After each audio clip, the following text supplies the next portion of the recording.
কর্তৃত্ব কার? পশ্চিমা সভ্যতা বলবে কর্তৃত্ব মানুষ, মানুষের কর্তৃত্ব, সবার উপর মানুষ সত্য, তাহার উপর নাই।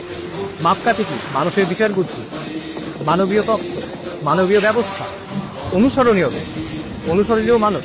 কোন মানুষ? সেখানে মতপার্থক্য হতে পারে।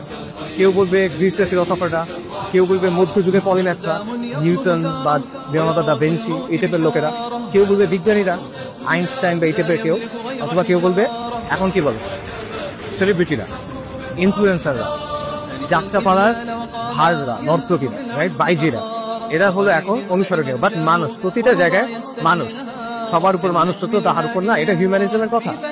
আমাদের সিস্টেম বর্তমান বিশ্ব চলে কি শুরু করে সেকুলার হিউম্যানিজমের উপর। আর এখানে ইসলাম কি বলে? মাপকাঠি কি? আল ফুরকান। কর্তৃত্ব কার? আল্লাহু আকবার। সবকিছুর উপরে আল্লাহর কর্তৃত্ব, সবকিছুর ঊর্ধ্বে আল্লাহ। অনুসরণীয় দৃষ্টান্তকে রাসূলুল্লাহ সাল্লাল্লাহু আলাইহি ওয়াসাল্লাম। কেন? কারণ তিনি আল্লাহ প্রেরিত পুরুষ। এই জায়গায় আপনি দেখেন পশ্চিমা সভ্যতা যে কাজটা করতেছে, যেই বিষয়টা আল্লাহর জন্য নির্দিষ্ট, সেটা সে এনে কার উপর আরোপ করতেছে? মানুষের উপর আরোপ করতেছে।